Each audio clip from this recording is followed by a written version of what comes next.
తెలంగాణ ఎంసెట్ 2026 సంబంధించి చాలామంది స్టూడెంట్స్ అడుగుతున్న డౌట్స్ ఏంటంటే, అస్సలు చాలామందికైతే నన్ను కాంటాక్ట్ కావడం అయితే జరిగిందనమాట టెలిగ్రామ్‌లో చూసుకున్నట్లయితే. సార్ నేను అనుకున్న కాలేజ్ వస్తుందా? నాకొచ్చిన ర్యాంక్‌కి?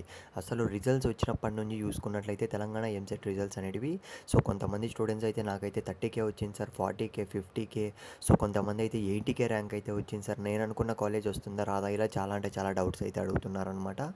గైస్, ఫస్ట్ ఆఫ్ ఆల్ నేనైతే చెప్తున్నా, మీరు కింద కామెంట్ సెక్షన్‌లో మీకొచ్చిన ర్యాంకు, మీ కాలేజ్ ఖచ్చితంగా అంటే మీరు ఏ కాలేజ్‌లో జాయిన్ అవ్వాలి అనుకుంటున్నారో, మీ మైండ్‌లో కాలేజ్ అయితే ఉంటుంది కదా! అది కామెంట్ సెక్షన్‌లో పెట్టడానికైతే ట్రై చేయండి. మన టీమ్ అయితే మీకు ఖచ్చితంగా రెస్పాండ్ అవుతారు. లేకపోతే డైరెక్ట్‌గా అయితే మీకు మెసేజ్ అనేది రావడం అయితే జరుగుతుంది. జస్ట్ అది కూడా ఒక 40 కామెంట్స్‌కి మాత్రమే రిప్లైస్ రావడం అయితే జరుగుతుంది. మీరు ఫస్ట్ ఆఫ్ ఆల్ మీరు కామెంట్ చేయడం అయితే మర్చిపోకండి. ఇకపోతే చాలామంది అడుగుతున్న డౌట్స్ ఏంటంటే, నాకు స్లాట్స్ ఎలా బుక్ చేసుకోవాలి సార్? స్లాట్స్ బుక్ చేసుకున్నాక వెబ్ ఆప్షన్స్ ఎప్పటి నుంచి పెట్టుకోవాలి? అలాగే నాకు ఫస్ట్ ఫేజ్ నాకు సీట్ అలాట్మెంట్ ఎప్పుడొస్తుంది? అని అయితే అడిగారనమాట. ఈ వీడియోలో మీకైతే క్లారిటీ అయితే ఇస్తాను. ఒకసారి స్క్రీన్ మీద అయితే గమనించండి, ఏమాత్రం ఆలస్యం చేయకుండా. ఫస్ట్ ఆఫ్ ఆల్ మనకు స్లాట్స్ బుకింగ్ అనేది 19th నుంచి స్టార్ట్ కాబోతున్నాయన్నమాట.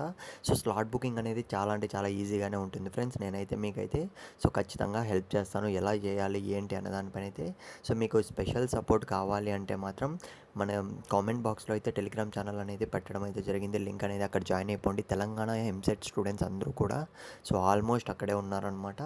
ఇకపోతే నెక్స్ట్ చూసుకున్నట్లయితే మీరు వెబ్ ఆప్షన్స్ ఎప్పుడు పెట్టుకోవాలని అయితే చాలామందిలో డౌట్ అయితే ఉంది. వెబ్ ఆప్షన్స్ సంబంధించి అయితే ఇక్కడైతే మీరు క్లియర్గా అయితే డేట్స్ అనేటివి అయితే గమనించండి ఫ్రెండ్స్. 25th నుంచి అయితే మనకైతే క్లియర్గా వెబ్ ఆప్షన్స్ అనేటివి స్టార్ట్ కావడం అయితే జరుగుతుంది. మనం వెబ్ ఆప్షన్స్ కూడా ఎలా పెట్టుకోవాలి, ఏ విధంగా పెట్టుకుంటే మనకు ఫస్ట్ ఆఫ్ ఆల్ అంటే టాప్ 10 కాలేజెస్ ఏ విధంగా పెట్టుకుంటే మీకు సీట్ వస్తుందన్న దానిపైన అయితే మన యూట్యూబ్ ఛానల్లోనే మీకు క్లియర్గా ఎక్స్ప్లెయిన్ అయితే చేయడం అయితే జరుగుతుంది. మీరైతే ఎవరికి కూడా మనీ అనేది పే చేయకండి. ముందే చెప్తున్నా, చాలా అంటే చాలా స్కామ్స్ అనేటివి అయితే జరుగుతున్నాయి. ఇకపోతే కింద అయితే గమనించండి, లాస్ట్ అయితే మీరు వెబ్ ఆప్షన్స్ అనేటివి పెట్టుకునేసిన తర్వాత మాకు లిస్ట్ అనేది ఫేజ్ 1 లిస్ట్ అనేది సెలెక్టెడ్ లిస్ట్ అనేది ఎప్పుడు రిలీజ్ చేస్తారు సార్, మాకు సీట్ వచ్చిందో లేదో తెలుసుకునేకి అని అయితే చాలామందిలో డౌట్ అయితే ఉంది. జూలై 10th చూసుకున్నట్లయితే మనకు లిస్ట్ అనేది రిలీజ్ అయితే చేస్తారు ఫ్రెండ్స్. మీకు పార్ట్ 2లో rank versus caste versus college అనేది వీడియో అనేది రావడం జరుగుతుంది. పార్ట్ 2